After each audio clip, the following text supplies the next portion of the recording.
The moment I saw her reflection in his laptop screen, wearing the blue striped shirt I had ironed for him just 3 days earlier, I knew my world had just shattered into a million pieces.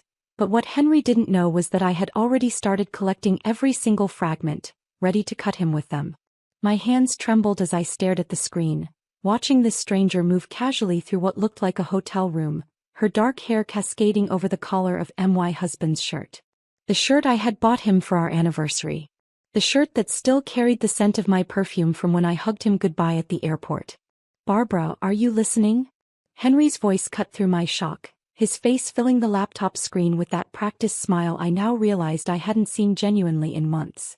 Behind him, the woman, young, beautiful, completely at ease, disappeared into what I assumed was a bathroom. "I'm listening," I whispered, my voice steady despite the hurricane building in my chest. 23 years of marriage. 23 years of believing in us, in him, in the life we'd built together. All of it crumbling in the space of 30 seconds. "The conference is running late tonight, so I might not be able to call tomorrow," he continued, adjusting his position slightly.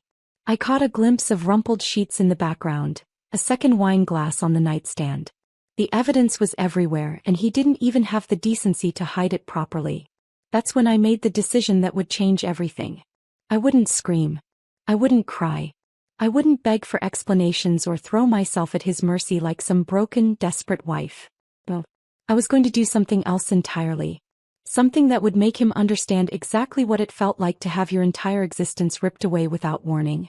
"Have a good night, honey," I said, my voice sweet as poisoned honey. "I love you. Love you too, Barb. See you when I get back." The screen went black, and in the reflection of the laptop, I saw a woman I barely recognized.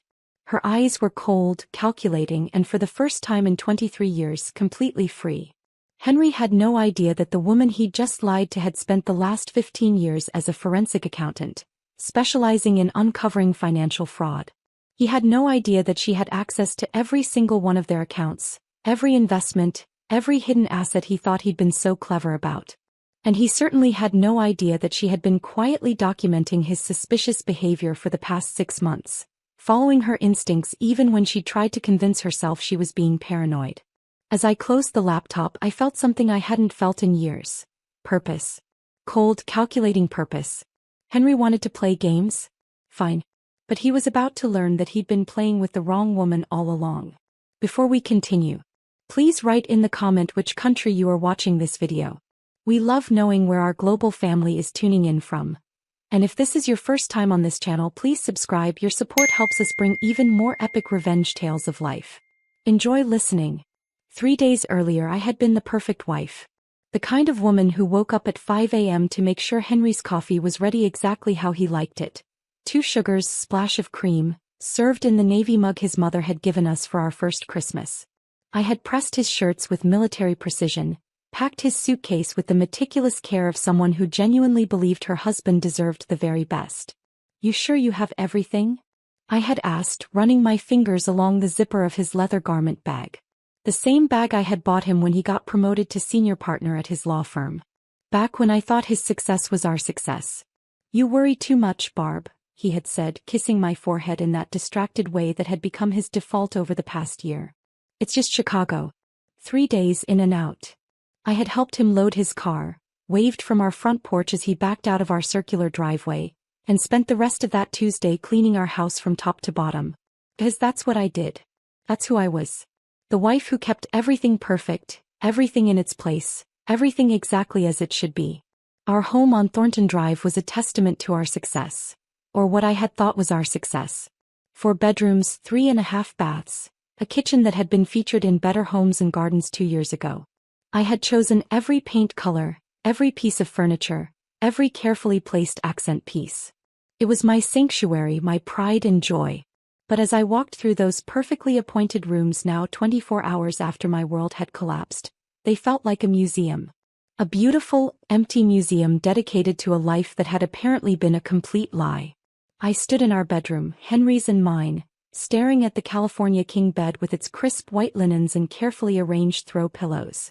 How many nights had he lain next to me planning his escapes? How many mornings had he kissed me goodbye while already thinking about her? The woman in his shirt. Young, probably late 20s, with the kind of effortless beauty that doesn't need makeup or fancy clothes to turn heads. Everything I had been once, before 23 years of marriage, had settled into my hips and carved lines around my eyes.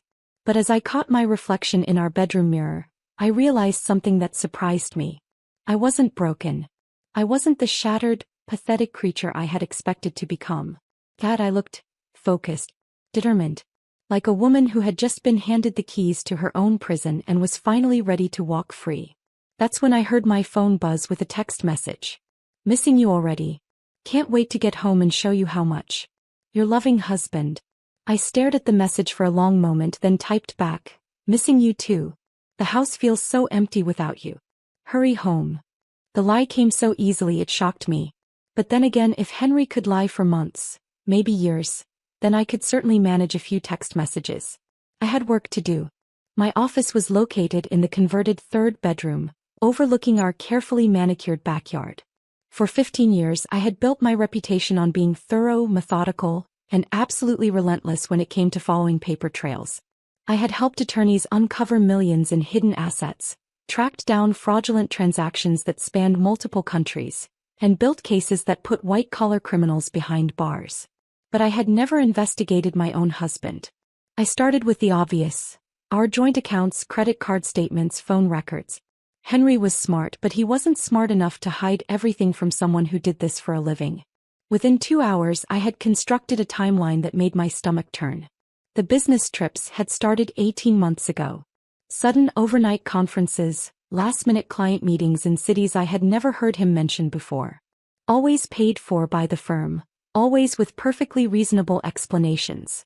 But when I cross-referenced his credit card charges with his supposed itineraries, the picture became crystal clear. Expensive dinners for two in cities where he claimed to be in meetings all day. Hotel room service charges that were triple what one person would order. Purchases at women's clothing stores, jewelry boutiques, lingerie shops. All of it carefully spaced out, never quite enough to raise suspicions individually, but together forming an undeniable pattern. Then I found the burner phone. It was hidden in his office closet, tucked inside an old briefcase he never used anymore. A cheap flip phone with a single number programmed into it, labeled simply as BD. I photographed everything. The phone, the purchase receipt I found crumpled in his desk drawer, the call log showing dozens of conversations over the past 8 months. Then I put everything back exactly as I had found it and went to make myself a cup of tea. My hands weren't shaking anymore. As I sat at our kitchen island, sipping Earl Grey from the china set my mother had given us as a wedding gift, I began to form a plan. It started as just a vague idea, a whisper of possibility in the back of my mind. But as the hours passed and I delved deeper into Henry's deception, that whisper grew into a roar. He thought he was so clever. He thought he had married some naive, dependent little housewife who would fall apart at the first sign of trouble. He had no idea that the woman he had been betraying was the same woman who had helped the FBI track down an embezzlement scheme that spanned 3 continents. He didn't know that she had once spent 6 months painstakingly reconstructing financial records that had been deliberately destroyed, or that she had a network of contacts in banking, investigation, and law enforcement who owed her significant favors. Most importantly, he had no idea that everything he owned, our house, our investments, our carefully accumulated wealth, was about to become a weapon in his own destruction. By the time Thursday evening rolled around, I had enough evidence to bury Henry in any divorce court in the country. But as I stared at the mountain of documents spread across my desk, I realized that wasn't enough. Not nearly enough. A divorce would give me half of everything, sure. But it would also give him half, and it would let him walk away to start fresh with his little girlfriend. He would be bruised, financially damaged, but ultimately free to build a new life with the woman who had stolen mine. That wasn't justice. That was just business. No, what Henry deserved was something much more personal. Much more complete. He needed to understand what it felt like to have everything you believed in ripped away without warning.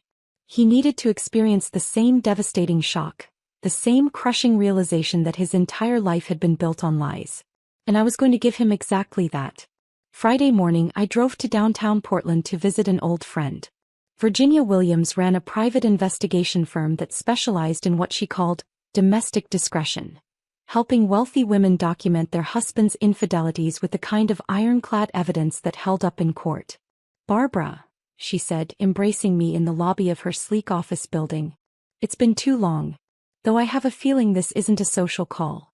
Virginia and I had worked together on several cases over the years.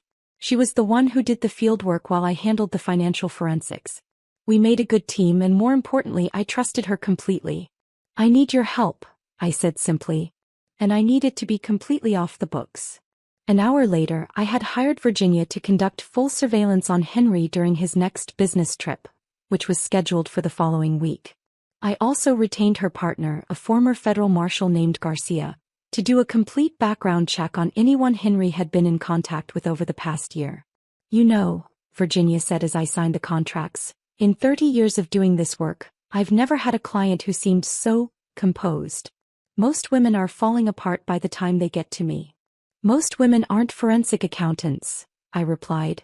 She laughed, but I could see the concern in her eyes. Just promise me you're not planning anything dangerous. I've seen too many smart women make stupid decisions when they're angry. I'm not angry, I said, and realized it was true. The white-hot rage from that first night had crystallized into something much colder, much more focused. I'm methodical. That afternoon I made 3 more stops. First, to my attorney's office, where I quietly updated my will and established a trust that would protect my personal assets in case of divorce. Second, to my bank, where I opened a new account in my maiden name and transferred just enough money to give me complete financial independence. Third, to a storage facility across town, where I rented a climate-controlled unit under the name of my mother's maiden name. By the time Henry called that evening to check in, I was ready. "How's Chicago?" I asked, settling into bed with a cup of tea and a book I wasn't actually reading. "Boring as hell," he said, and I could hear the practiced exhaustion in his voice. "The client is being difficult, and these depositions are running way longer than expected. I might have to stay an extra day." "That's fine, honey," I said. "Take all the time you need. I'm just here missing you. I miss you too, Barb. More than you know." The conviction in his voice was almost impressive. If I hadn't known better, I would have believed every word. "Henry," I said just before he hung up. "Yeah. I love you. No matter what happens, I want you to know that everything I do because I love you." There was a pause. That's sweet, Barb. I love you too." After he hung up, I sat in our bed for a long time, staring at the framed photographs on my nightstand.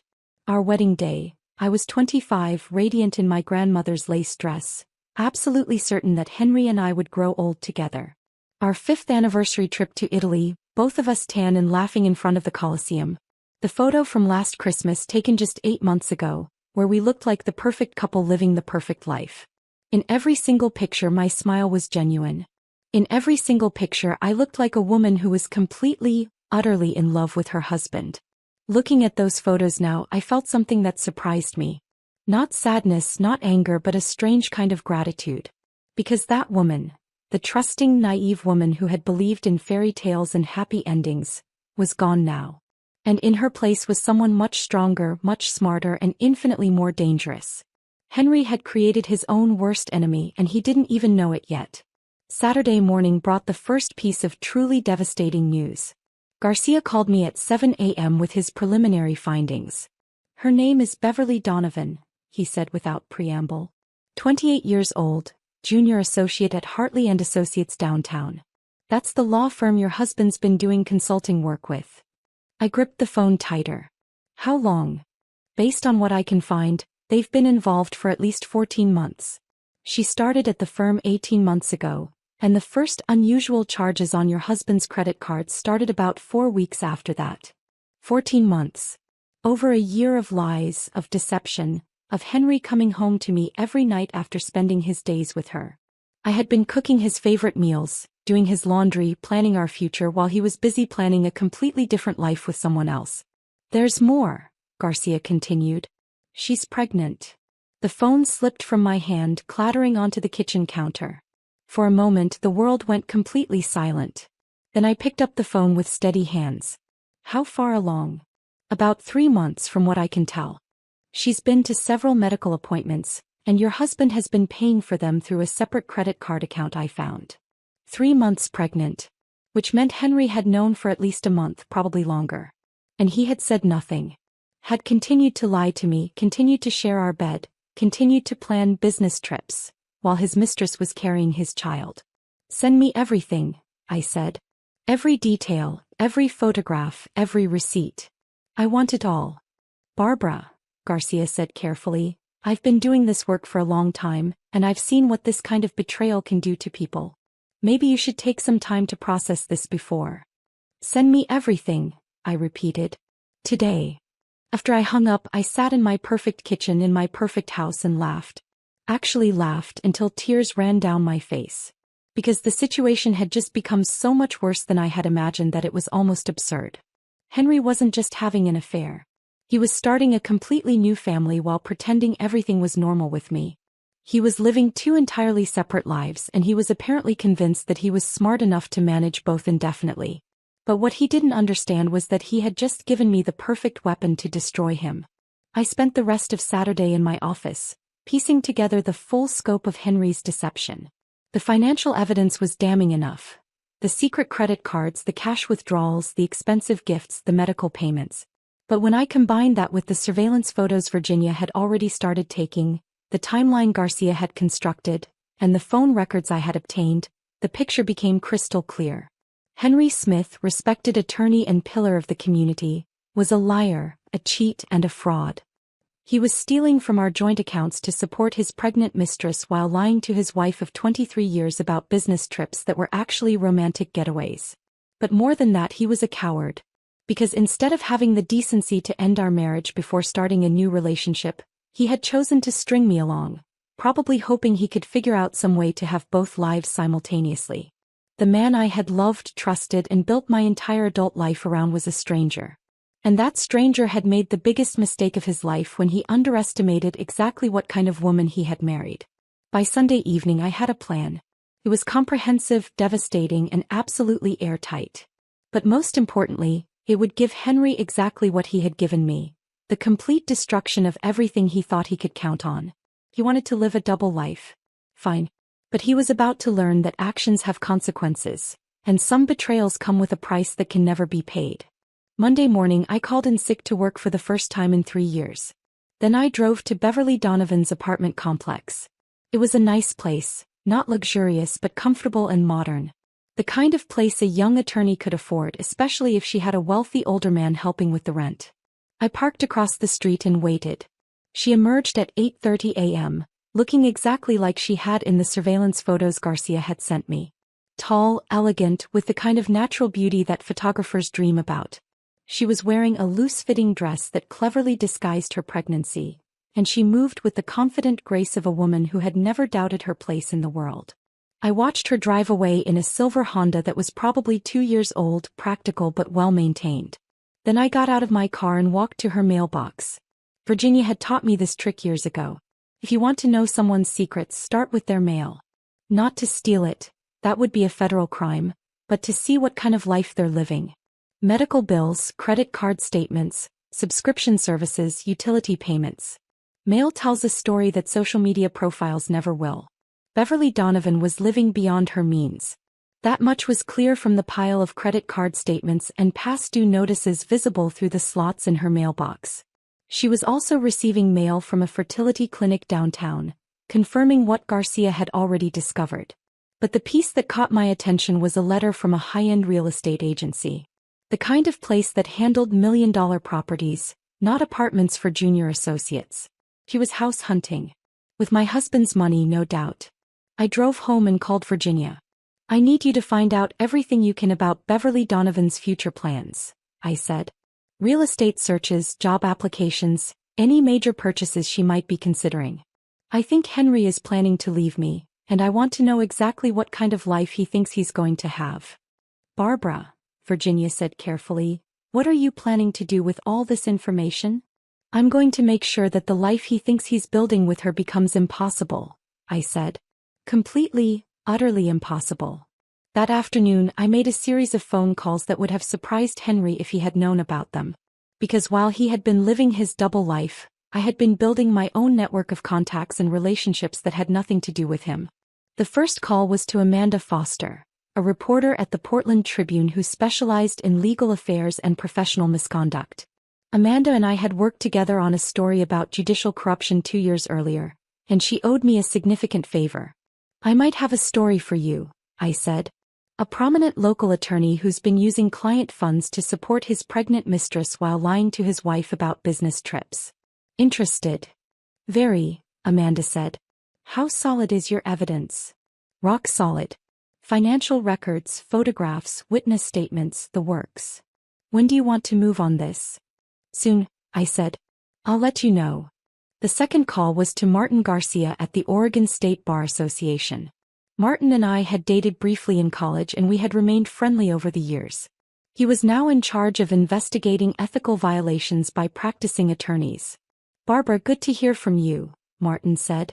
What can I do for you? I need to report a potential ethics violation, I said. An attorney who may be misusing client funds for personal expenses. How would I go about filing a formal complaint? Depends on the nature of the violation. Why don't you send me what you have and I'll take a look? I'll get that to you this week, I said. The third call was the most important. I dialed the main number for Hartley and Associates and asked to speak with the managing partner. This is Barbara Smith, I said when Jonathan Hartley came on the line. My husband Henry has been doing consulting work with your firm. I was hoping we could meet to discuss some concerns I have about potential conflicts of interest. There was a long pause.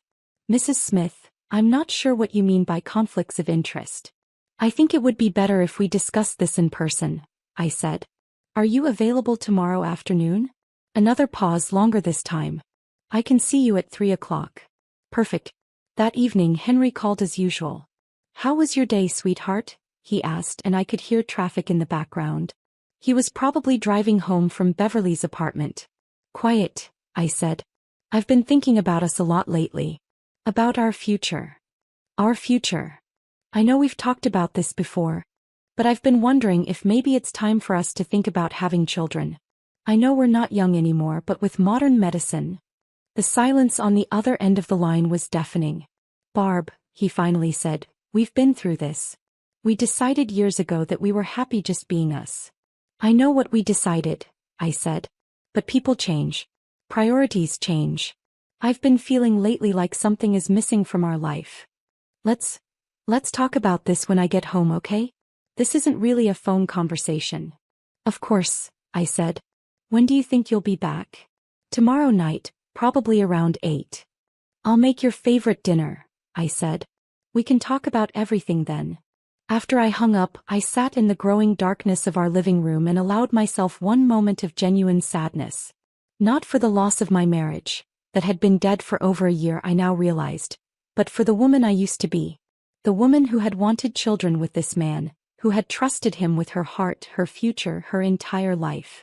That woman deserved to be mourned. But she also deserved to be avenged. And tomorrow the process would begin.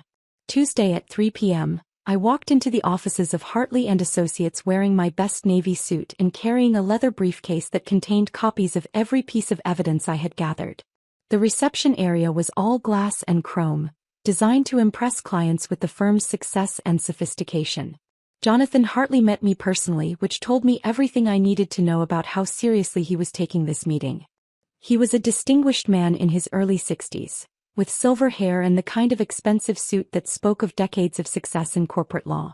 Mrs. Smith, he said, extending his hand. Thank you for coming in. Why don't we talk in my office? His office was exactly what I had expected. Floor-to-ceiling windows overlooking the city, shelves lined with legal texts and awards, a massive desk that had probably cost more than most people's cars. He gestured for me to sit in one of the leather chairs facing his desk, then took his own seat and folded his hands. Now then, he said, what can I do for you? I opened my briefcase and placed a single photograph on his desk.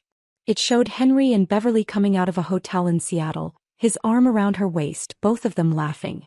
The timestamp showed it was taken during one of his supposed business trips. Jonathan Hartley's face went very pale.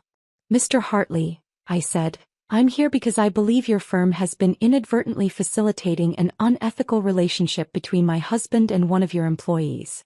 I'm hoping we can resolve this matter quietly, without involving the State Bar Association or the press. He stared at the photograph for a long moment, then looked up at me. Mrs. Smith, I want you to know that this firm has strict policies about relationships between consultants and employees. I'm sure you do, I interrupted. The question is whether those policies were followed in this case. Because based on my investigation, it appears that my husband has been billing your firm for work he wasn't actually doing, while using those payments to finance his relationship with Ms. Donovan. I placed 3 more items on his desk: copies of Henry's billing statements to the firm, credit card receipts showing expensive gifts and hotel rooms during times when he was supposedly working, and a timeline that showed the correlation between his consulting payments and his personal expenses. This is extremely serious, Hartley said, studying the documents. If what you're suggesting is true. It's not a suggestion, I said. It's fact. The question is what you intend to do about it. He was quiet for a long time, examining each piece of evidence with the thoroughness of an experienced attorney.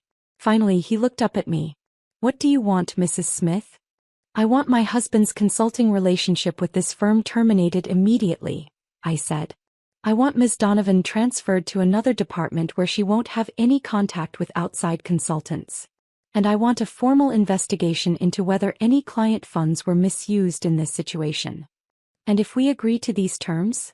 Then this matter stays between us, I said. No press, no bar association complaints, no public embarrassment for anyone involved. And if we don't agree?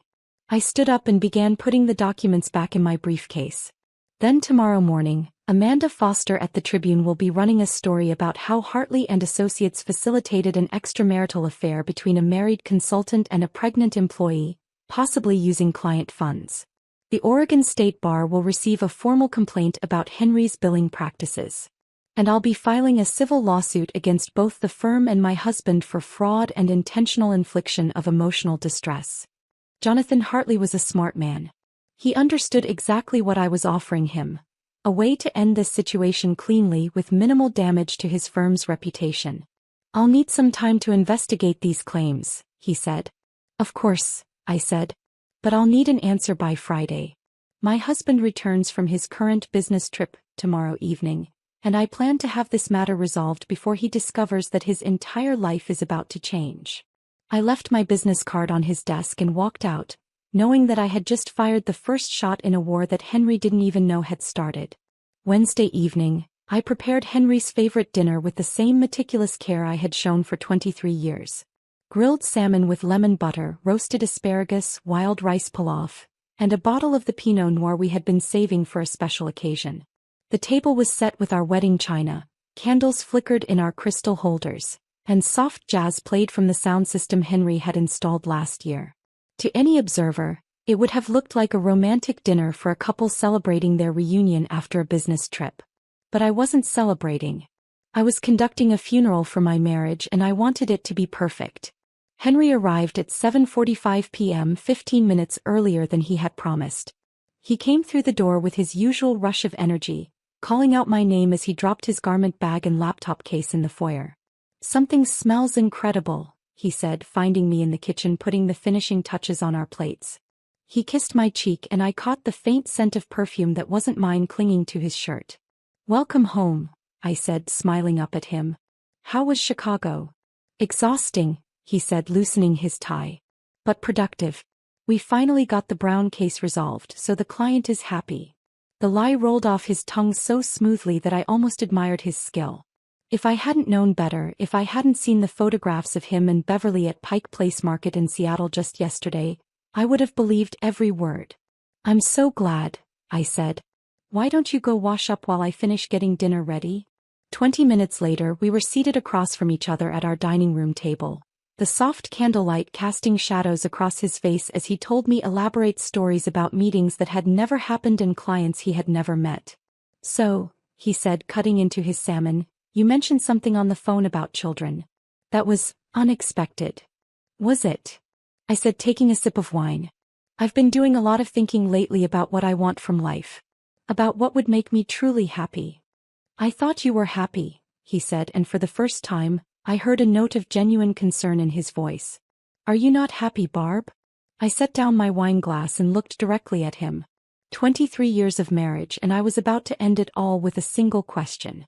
Henry, I said, If you could have any life you wanted with no consequences and no limitations, what would it look like?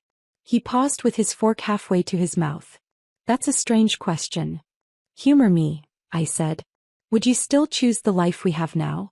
This house, this marriage, this routine we've built together. Of course I would, he said, but his eyes wouldn't quite meet mine. Why would you even ask something like that? Because I've been wondering lately if maybe we've both been settling, I said. If maybe we've been so comfortable with what we have that we haven't been honest about what we actually want. The silence stretched between us like a chasm. Henry put down his fork and reached across the table to take my hand. Barbara, you're scaring me a little bit, he said. Where is all this coming from? This was it. The moment of truth. I could still pull back, pretend this conversation had never happened, go back to being the perfect wife who never asked difficult questions. Instead, I pulled my hand free and reached for my phone. I had an interesting conversation with Jonathan Hartley yesterday, I said, scrolling through my photos until I found the one I wanted. He showed me some pictures that I thought you might find interesting. I placed the phone on the table between us, displaying the photograph of Henry and Beverly leaving the hotel in Seattle. The color drained from his face so quickly that for a moment I was genuinely concerned he might faint. Barbara. He began. Don't, I said, holding up my hand. Don't insult my intelligence by trying to explain this away. I know about Beverly. I know about the pregnancy. I know about the apartment you've been paying for, the medical bills, the jewelry, all of it.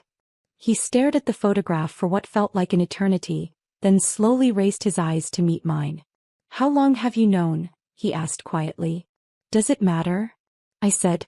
The question is, what happens now? What followed was perhaps the most surreal conversation of my entire life. Henry, faced with undeniable evidence of his betrayal, seemed to deflate like a punctured balloon. The confident, successful attorney I had been married to for over 2 decades was replaced by a man who looked lost, confused, and suddenly very old. It wasn't supposed to happen, he said, staring down at his hands. Beverly and I mean, when I started consulting for Hartley, she was assigned to assist with my cases. We spent a lot of time working together, talking about the law, about life. He's brilliant, Barbara. Really brilliant. I'm sure she is, I said, my voice steady despite the rage building in my chest. Tell me about the pregnancy. He winced as if I had struck him.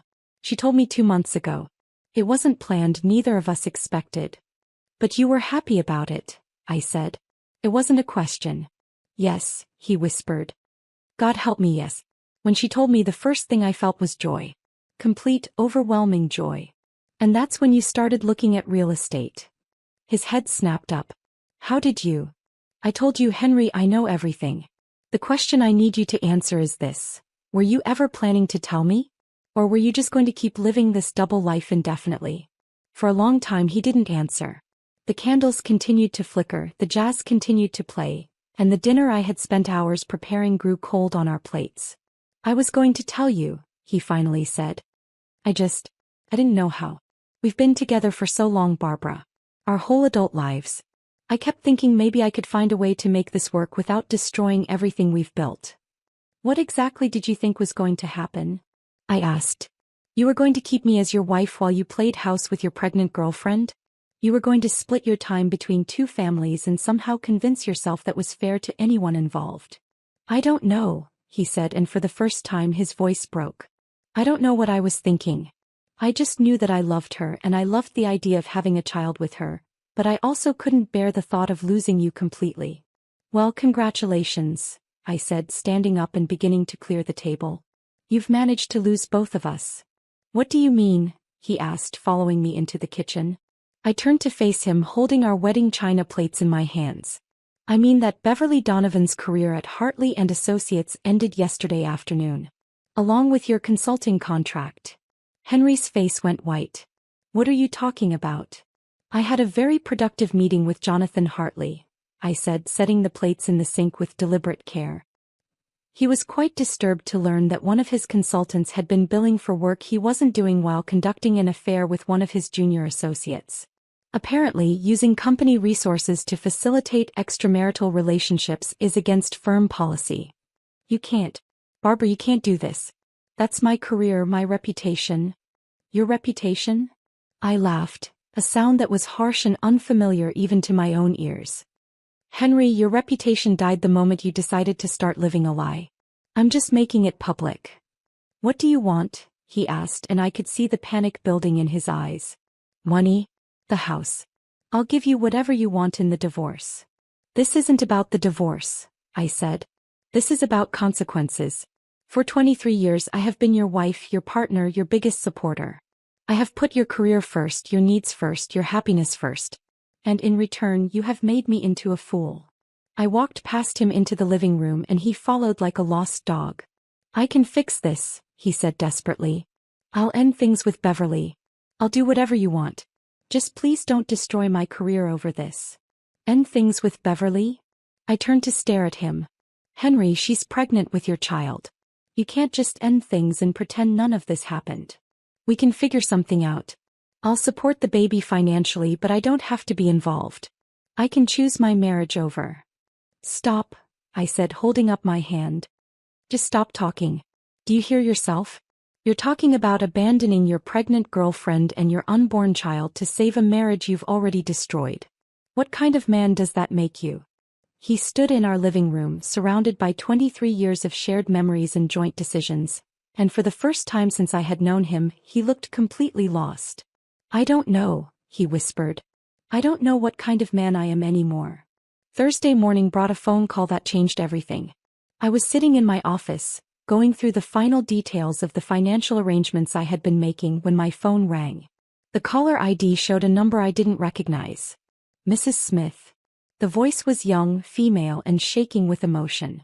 This is Beverly Donovan. I think we need to talk.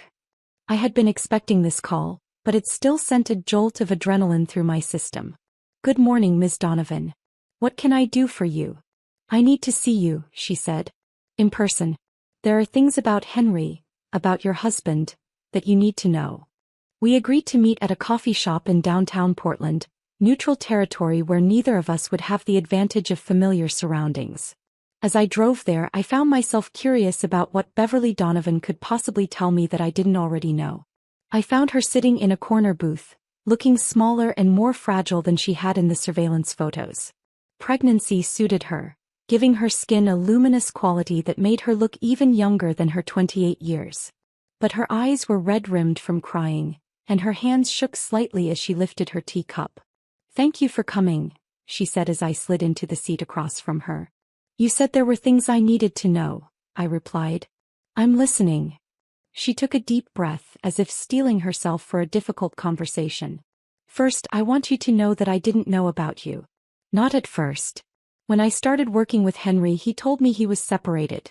He said you were living separate lives but hadn't filed for divorce yet because of financial complications. And you believed him. I wanted to believe him, she said. He was everything I thought I wanted in a man. Successful, sophisticated, charming. When he told me he loved me, when he started talking about a future together, I thought I had found my happy ending. When did you find out the truth? 3 weeks ago, she said, and fresh tears started sliding down her cheeks. I got suspicious because he never wanted me to call him at home, never wanted to meet anywhere near your neighborhood. So I hired a private investigator. I couldn't help but laugh. You hired an investigator to investigate my husband while I was doing the same thing. I found out that you weren't separated at all, she continued. That you still shared a bed, still went to social events together, still acted like a happily married couple. And when I confronted Henry about it, what did he say? He said he was going to leave you. That he just needed time to figure out how to do it without destroying you financially. He said you were fragile. That you had never worked outside the home and wouldn't be able to take care of yourself if he left you suddenly. The condescension in that statement took my breath away. Henry had been painting me as some helpless, dependent creature to justify his deception, when in reality I was probably more financially sophisticated than he was. Ms. Donovan, I said carefully, why are you telling me this? Because yesterday after you met with Mr. Hartley, Henry called me, she said. He told me that you had found out about us, and that we needed to end our relationship immediately. He said he was going to choose his marriage over me and the baby. And how did you feel about that? Betrayed, she said simply. Completely and utterly betrayed. I realized that I had been just as much of a fool as you were. Henry never intended to leave you for me. I was just convenient. A young woman who was impressed by his success and grateful for his attention. She reached into her purse and pulled out a manila envelope, which she placed on the table between us. What's this? I asked. Copies of text messages, emails, voicemails, she said. Everything Henry sent me over the past 14 months. Including some very explicit promises about the life we were going to build together and some very unflattering things he said about you. I stared at the envelope but didn't touch it. Why would you give me this? Because, she said, meeting my eyes for the first time since I had sat down, Henry Smith is a liar and a coward, and I think it's time he faced the consequences of his actions. I can't undo the damage I've done to your marriage, but maybe I can help you make sure he doesn't get to just walk away from this without any real consequences. What about you? I asked. What about the baby? I'm 3 months pregnant with the child of a man who just told me I was a mistake he needs to fix, she said. I don't have many options left. But I do have evidence that could destroy his reputation and his career, and I think that's worth something. I picked up the envelope and tucked it into my purse. Ms. Donovan, I want you to know that I don't blame you for what happened. You were lied to just as much as I was. Thank you, she whispered. That means more to me than you know. As I drove home, I realized that my plan had just become much more powerful than I had originally intended. I didn't just have evidence of Henry's financial improprieties and professional misconduct. I now had a co-conspirator who was just as motivated as I was to see him pay for his deceptions. Henry had created 2 enemies when he thought he was managing 2 relationships. And now those enemies were working together. That evening, Henry came home to find me exactly where he had left me the night before. Sitting at our kitchen island, calmly reading a book and sipping a cup of tea. But everything had changed and somehow he seemed to sense it the moment he walked through the door. How was your day? He asked cautiously. Interesting, I said, not looking up from my book. I had coffee with Beverly Donovan this morning. The color drained from his face so quickly I thought he might collapse. Barbara, I can explain. Can you? I said, finally looking up at him. Can you explain why you told her I was a fragile, dependent housewife who had never worked outside the home? Can you explain why you promised to marry her while you were still married to me? Can you explain why you told her you loved her more than you had ever loved anyone in your life? He sank into the chair across from me, looking like a man who had just been diagnosed with a terminal illness. She gave you the messages, he said quietly. All of them, I confirmed. 14 months worth of promises you never intended to keep and lies you never intended to confess. It's quite a collection, Henry. Really illuminating. What are you going to do? I closed my book and looked at him directly. I'm going to ask you one question and I want you to think very carefully before you answer. In all of this, the lying, the cheating, the deception, the promises to Beverly, the disrespect toward me, was there ever a single moment when you considered the possibility that your actions might have consequences? He stared at me for a long time before answering. I thought I was smart enough to manage it all. You thought you were smart enough to manage 2 women's entire lives without either of us ever figuring out what was really happening? Yes, he whispered. Well, I said, standing up and walking to the window, you were wrong. And now you're going to discover exactly what happens when the women you've been manipulating decide to stop playing your game. Barbara, please. Tomorrow morning, I said, cutting him off. You're going to receive a call from Martin Garcia at the State Bar Association. He's going to inform you that a formal complaint has been filed regarding your billing practices and professional conduct. The complaint includes evidence that you've been falsifying time records and using client payments for personal expenses. Henry's face went ashen. You can't do this. You're my wife. Tomorrow afternoon, I continued, Amanda Foster from the Tribune is going to publish a story about professional misconduct at Hartley and Associates. It won't mention you by name initially, but anyone in the legal community will be able to figure out who she's talking about. Barbara, please, my career. Tomorrow evening, I said, turning to face him, I'm filing for divorce. I'm asking for everything, Henry. The house, the investments, the retirement accounts, alimony, and damages for emotional distress. And before you start thinking about fighting me, you should know that Beverly is prepared to testify about your promises to leave me and marry her, which establishes clear intent to defraud. He slumped forward in his chair, holding his head in his hands. What about forgiveness? What about 23 years of marriage? Doesn't that mean anything to you? What about loyalty? I countered. What about the vows you made to me? What about the 23 years I spent building a life with someone who was apparently just using me as a placeholder while he figured out what he really wanted? I never meant to hurt you. But you did hurt me, I said. You hurt me every single day for 14 months. Every time you lied about where you were going, every time you came home and pretended to love me while you were planning a future with someone else. Every time you made me feel like I was losing my mind for noticing that something was wrong. You didn't just cheat on me, Henry. You made me doubt my own perceptions of reality. So this is revenge?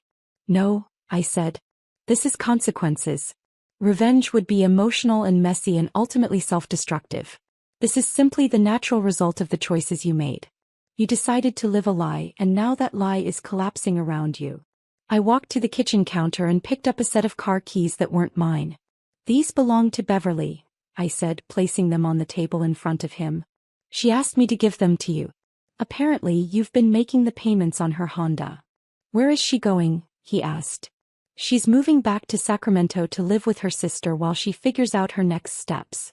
She wanted me to tell you not to contact her again. Ever. What about the baby? What about the baby, Henry? You made it clear to her that you were choosing me over her and your child. So she's choosing to raise your child without you. Congratulations, you've managed to abandon your family before it was even born. He stared at the keys for a long time, then looked up at me with eyes that were full of tears. I know you hate me now, he said. But I want you to know that I did love you. I do love you. What happened with Beverly doesn't change that. You're right, I said. It doesn't change it. It reveals it. Because love isn't just a feeling, Henry. It's a choice you make every single day. It's choosing to be honest even when the truth is difficult. It's choosing to be faithful even when temptation presents itself. It's choosing to protect the person you've committed your life to even when it means sacrificing something you want. I walked to the doorway, then turned back to look at him one more time. For 14 months, you chose Beverly over me every single day. You chose to lie to me, to deceive me, to risk everything we had built together for the sake of a relationship with a woman who is young enough to be our daughter.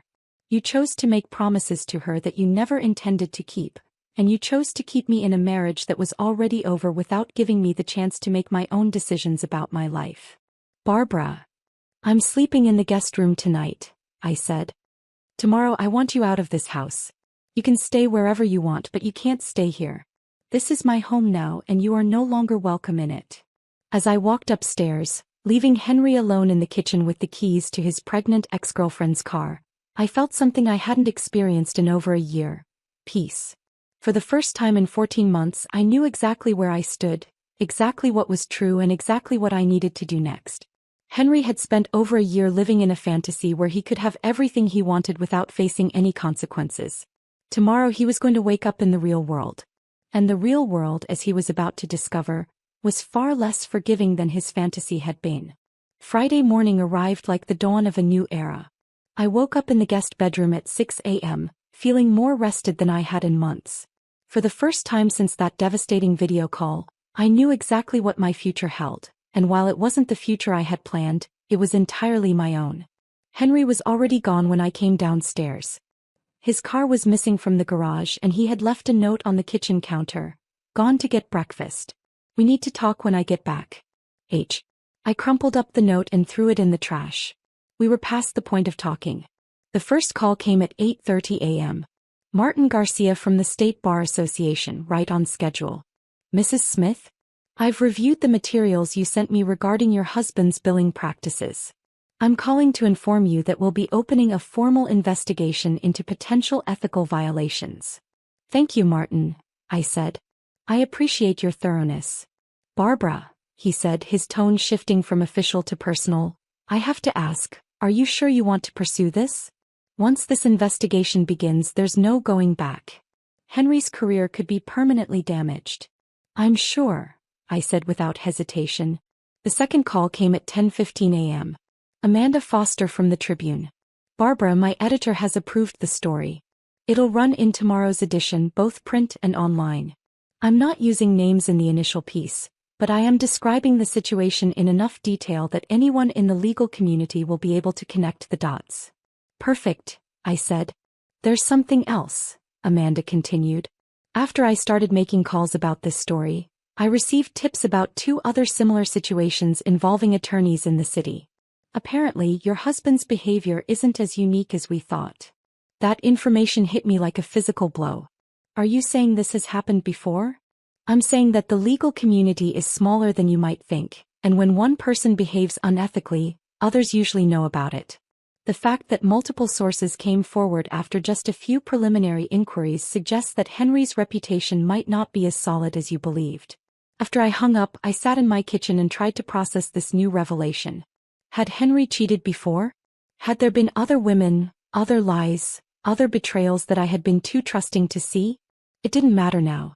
Whatever he had done in the past, whatever pattern of behavior this represented, it was ending today. At 11:30 a.m. my phone rang again.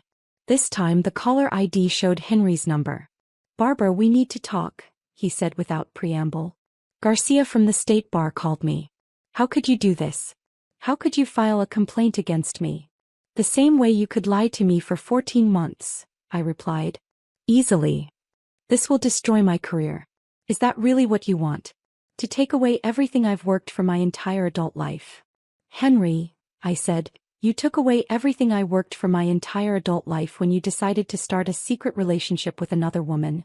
The only difference is that I built my life around loving you, while you built your career around lying to clients. At least my loss is honest." "I can fix this," he said desperately. "I can make this right. Please just call off the investigation. We can work through this together." "There is no together anymore," I said. "You made sure of that when you chose Beverly over me every single day for over a year." "I never chose her over you." "Really?" I said. "Then why did you promise to marry her? Why did you tell her you loved her more than you'd ever loved anyone? Why did you start shopping for houses with her while you were still sharing a bed with me?" Silence. "Henry," I said, "in a few hours you're going to receive divorce papers. I suggest you hire a very good attorney because I intend to fight for everything. And given what I know about your financial improprieties and professional misconduct, I think I'm going to win." I hung up before he could respond. The third call of the day came at 2 p.m. Jonathan Hartley from the law firm. "Mrs. Smith, I wanted to inform you personally that we've completed our internal investigation into the matter we discussed. Henry's consulting contract has been terminated, and Ms. Donovan has been placed on administrative leave pending our review of her involvement in the situation. Thank you for letting me know." "There's something else," he said. "During our investigation, we discovered some irregularities in Henry's billing that go back several years. We'll be conducting a full audit of all his work with the firm." "Several years?" I repeated. "I'm afraid so. It appears that the situation with Ms. Donovan may have been just the most recent in a pattern of questionable behavior." After that call, I poured myself a glass of wine and sat on our back patio, looking out over the garden I had spent years cultivating. Every flower, every tree, every carefully planned landscape feature represented hours of my time, my creativity, my love for the home Henry and I had built together. Now it was just my home. And for the first time since this nightmare had begun, that felt like a relief rather than a loss. At 4 p.m. Henry's car pulled into our driveway. I watched through the window as he sat behind the wheel for several minutes, as if gathering the courage to come inside. When he finally walked through the front door, he looked like a man who had aged 10 years in a single day. "The divorce papers," he said, holding up a thick manila envelope. "I can't believe you actually did it. What did you expect?" I asked. "I expected the woman I married," he said. "The woman who loved me enough to work through problems instead of destroying me the first chance she got." I stared at him in amazement. "Henry, you didn't give me problems to work through. You gave me lies to uncover. You didn't give me a marriage to save. You gave me a deception to expose. I made mistakes." "You made choices," I corrected. "Deliberate, calculated choices to betray me, to deceive me, to build a life with another woman while pretending you were committed to me. Those weren't mistakes. They were decisions." He sank into our living room couch, still holding the divorce papers. "What happens now?" "Now you face the consequences of your decisions," I said. "You find a place to live, you hire an attorney, you figure out how to rebuild your career from the ruins of your reputation. You become a father to the child you abandoned or you don't. But either way you do it without me. Barbara, he said and his voice was thick with tears, I know I don't deserve your forgiveness. But is there any possibility that someday we might be able to be friends? That we might be able to salvage something from 23 years together? I considered his question seriously, looking at this man who had shared my bed, my dreams, my entire adult life. The man who had held me when my mother died, who had celebrated with me when I landed my first big client, who had danced with me at our friends' anniversary parties and talked about growing old together. That man had been real at least for a while. But he had been replaced by someone I didn't recognize, someone who was capable of breathtaking selfishness and casual cruelty. I don't know, I said honestly. Maybe someday when the hurt isn't so fresh and the betrayal isn't so raw, we might be able to have a civil conversation. But friends? I don't think so, Henry. Friends don't lie to each other for 14 months. Friends don't make each other feel crazy for noticing that something is wrong. Friends don't abandon pregnant girlfriends to save marriages they've already destroyed. He nodded slowly as if he had expected that answer. I'll pack some things and stay at a hotel tonight, he said. I'll arrange to get the rest of my stuff when you're not here. That's probably best, I agreed. As he stood to leave, he turned back to me one more time. I really did love you, Barbara. I know you don't believe that anymore, but it's true. I know you did, I said. But love without respect, without honesty, without fidelity isn't really love at all. It's just sentiment. And sentiment isn't enough to build a life on. After he left, I walked through our house, my house, and began the process of reclaiming it. I took down the wedding photos, packed away the mementos of our life together, and started planning how I would redecorate the spaces that had been ours to make them fully mine. For the first time in 23 years, I was completely free to make my own choices, pursue my own dreams, build my own future. And while that freedom had come at a terrible price, I was finally ready to embrace it. Henry had given me the greatest gift possible, though he would never understand it. He had given me back myself. 6 weeks later, I stood in the courthouse lobby, waiting for my divorce hearing to begin. The legal proceedings had moved with surprising speed, largely because Henry's attorney had advised him not to contest my demands. With the state bar investigation ongoing and the Tribune's follow-up articles generating significant attention in the legal community, fighting me in court would have only created more public scrutiny he couldn't afford. Beverly Donovan was there too, sitting on a bench near the windows, her pregnancy now clearly visible beneath her simple black dress. We had become unlikely allies over the past month and a half, bonding over our shared experience of Henry's deception. She was testifying today about his promises to divorce me and marry her, which would help establish the emotional distress damages I was seeking. How are you feeling? I asked, sitting down beside her. Nervous, she admitted. But ready. I want this to be over. Have you heard from him at all? She shook her head. Not since the day you told him I was moving to Sacramento. He sent flowers on what would have been our anniversary, I said. No note, just flowers. I threw them away. Henry arrived precisely at the scheduled time, looking haggard and defeated. He had lost weight and his expensive suit seemed to hang on his frame. The confident, successful man I had married was gone, replaced by someone who looked like he hadn't slept properly in weeks. His attorney, a sharp-faced woman named Patterson, tried one last time to negotiate before we went into the courtroom. Mrs. Smith, she said, my client is prepared to offer you 60% of all assets, plus alimony for 10 years. In exchange, he's asking that you withdraw your cooperation with the state bar investigation. I didn't even need to consult with my own attorney. No. Mrs. Smith, please be reasonable. You're essentially asking for everything. I'm asking for what I'm legally entitled to under Oregon law, I said. Which is half of our community property, plus damages for intentional infliction of emotional distress, plus alimony based on the lifestyle I became accustomed to during our marriage. The state bar investigation is a separate matter entirely. The hearing itself was mercifully brief. Henry had chosen not to contest the divorce, so it was mainly a matter of formalizing the asset division and establishing the alimony payments. But when Beverly took the stand to describe Henry's promises to her, the full scope of his deception became clear even to the judge. Mr. Smith promised to divorce his wife and marry me, she testified, her voice steady despite her obvious discomfort. He told me repeatedly that he loved me more than he had ever loved anyone, and that we were going to build a life together. He helped me look at houses, talked about our future children, and made detailed plans for our wedding. When I became pregnant, he initially expressed joy and talked about how excited he was to be a father. And when did these promises change? My attorney asked. When his wife discovered our relationship, Beverly said. Suddenly, he claimed he had never intended to leave her, that I had misunderstood his intentions, and that our relationship was a mistake that needed to be corrected. The judge, a stern woman in her 60s, looked at Henry with obvious disapproval. Mr. Smith, do you contest any of this testimony? Henry's attorney whispered something to him and he shook his head. No, Your Honor. Very well, the judge said.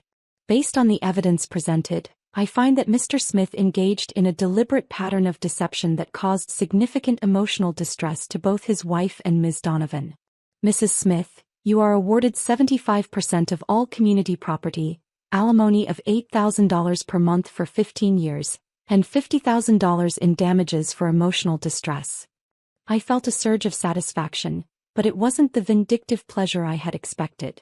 It was something quieter, more profound. It was the satisfaction of justice served, of accounts finally balanced. After the hearing, Henry approached me in the hallway. I hope you're satisfied, he said, his voice bitter. Actually, I am, I replied. For the first time in over a year, I feel like the universe makes sense again. You've destroyed my life. No, Henry, I said. You destroyed your own life. I just refused to let you destroy mine in the process. He walked away without another word, and I realized that was probably the last conversation I would ever have with my former husband. Beverly and I left the courthouse together, walking out into a bright spring afternoon that felt full of possibilities. What will you do now? She asked as we reached our cars. I'm thinking about starting my own forensic accounting firm, I said. Specializing in cases like ours. Helping women who suspect their husbands of financial infidelity get the evidence they need. That sounds perfect, she said. You'd be helping a lot of people. What about you? My sister has offered to help with the baby, she said. And I'm thinking about going back to school. Maybe getting an MBA, starting fresh in a completely different field. We hugged goodbye, two women who had been enemies until we realized we were actually victims of the same man's selfishness. As I drove home to my house, which was now truly, legally, completely mine, I thought about the woman I had been 6 weeks ago. That woman had believed in happily ever after, in the power of love to overcome any obstacle, in the fundamental goodness of the man she had married. That woman was gone. But the woman who had replaced her was stronger, smarter, and infinitely more free. 1 year later, I sat in my new office, reviewing the financial records of a client whose husband had been hiding assets for 3 years.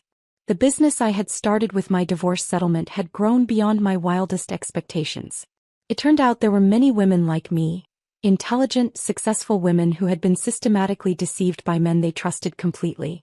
My phone buzzed with a text message from an unknown number. Saw the article about your business in Portland Monthly. Congratulations. You deserve every success. R. Beverly. She had finished her MBA and was now working for a consulting firm in San Francisco. Her daughter, Henry's daughter, was healthy and beautiful based on the photos she occasionally sent. Henry had never attempted to establish contact with either of them. I typed back, "Thank you. How are you both doing?" "Better than ever. Emma just took her first steps yesterday. I think you would like her. She's stubborn as hell and refuses to accept help from anyone." I smiled, recognizing the description of a little girl who was already showing signs of the strength she would need to navigate a world that hadn't always been kind to her mother. Another text arrived. "Have you heard anything about Henry lately?" I had, actually. Through the professional grapevine, I knew that the state bar had suspended his license for 2 years. The Tribune's investigation had uncovered a pattern of billing irregularities going back nearly a decade, and several other women had come forward with stories of inappropriate relationships. Henry was now working as a paralegal for a small firm in Vancouver, Washington, trying to rebuild his reputation one case at a time. "He's alive," I texted back. "That's about all I know." "That's more than I need to know," came her reply. "I hope he's learned something from all this." I doubted it. Men like Henry rarely learned from their mistakes because they rarely accepted responsibility for them. But that was no longer my problem. As the afternoon sun streamed through my office windows, I allowed myself a moment to reflect on the journey that had brought me here. A year ago, I had been a betrayed wife living in the ruins of a shattered marriage.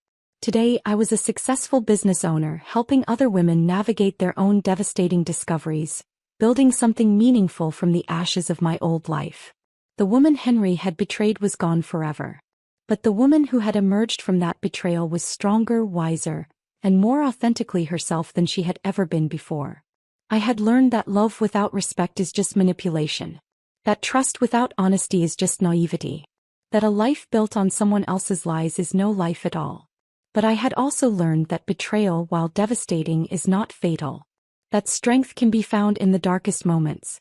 That sometimes the worst thing that happens to you becomes the foundation for the best thing you ever build. Henry had thought he was destroying me when he chose Beverly over our marriage. Instead, he had given me the push I needed to discover who I really was when I wasn't defining myself through someone else's needs and expectations. And I was still rising.